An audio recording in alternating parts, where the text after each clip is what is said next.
வணக்கம் குழந்தைகளே, அம்புலி தமிழ் சேனல் தங்களை அன்புடன் வரவேற்கிறது. நாம் தொடர்ந்து இக்காணொளியில் தமிழ் மொழிக்கான விளையாட்டுகளை விளையாட்டு வழியாக கற்று வருகிறோம்.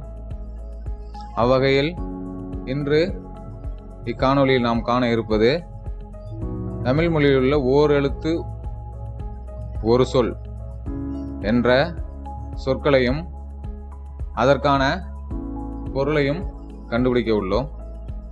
எனவே இக்காணொளியை அனைவரும் கண்டு பயன்பெறுமாறு அன்புடன் கேட்டுக்கொள்கிறேன். தற்போது காணொளிக்குள் செல்லலாமா? முதல் சொல் ஆ, பசு. அடுத்து ஈ, கொடு. அடுத்த சொல் ஊ, இறைச்சி. அடுத்த சொல் ஏ, அம்பு. அடுத்த சொல் ஐ, தலைவன். அடுத்த சொல் ஓ, மதகு நீர் தாங்கும் பலகை. அடுத்த சொல் கா, சோலை. அடுத்த சொல் கூ, பூமி. கோ, அரசன். அடுத்த சொல் சா, இறந்து போதல். அடுத்து சி, இகழ்ச்சி. அடுத்த சொல் சே, உயர்வு. சோ, மதில். அடுத்த சொல் தா, கொடு. அடுத்த சொல் தீ, நெருப்பு. தூ, தூய்மை. தே, கடவுள். அடுத்த சொல் தை, தைத்தல், தைக்கிறதுன்னு சொல்லுவோம் இல்லையா? அடுத்த சொல் நா, நாவு அல்லது நாக்கு.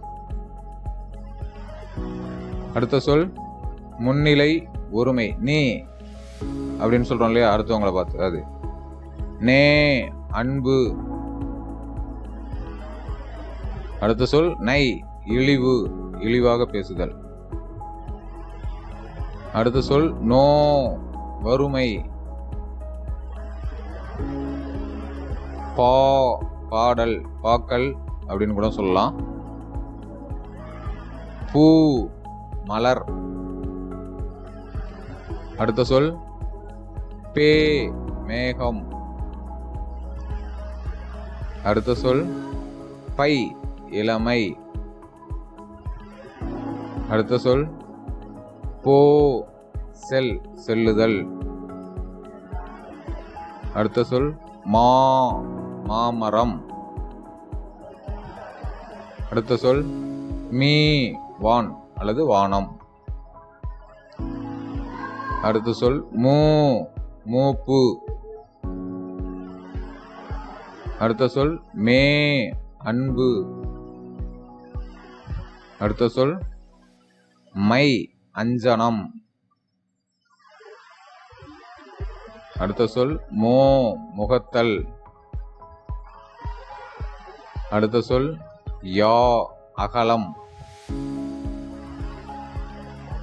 அடுத்த சொல் வா, அழைத்தல், அருகே வான்னு சொல்லுவோம் இல்லையா அது மாதிரி. அடுத்த சொல் வி, மலர்.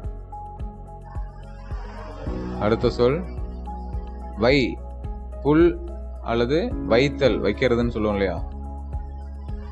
வவ், கவர்தல், அடுத்தவங்க பொருள்களை கவர்றதுன்னு சொல்லுவோம் இல்லையா அது. நோ, நோய்.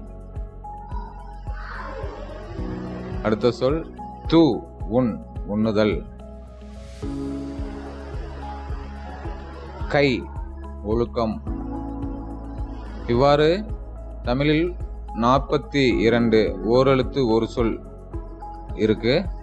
இச்சொற்களை அறிந்து அதற்கான பொருள்களையும் அறிந்து அதனை நன்கு பயன்படுத்தி உங்களது தமிழ் அறிவை வளர்த்து கொள்ளுமாறு அன்புடன் கேட்டுக்கொள்கிறேன். மீண்டும் இன்னொரு காணொளியில் நாம் சந்திப்போம். நன்றி, வணக்கம்.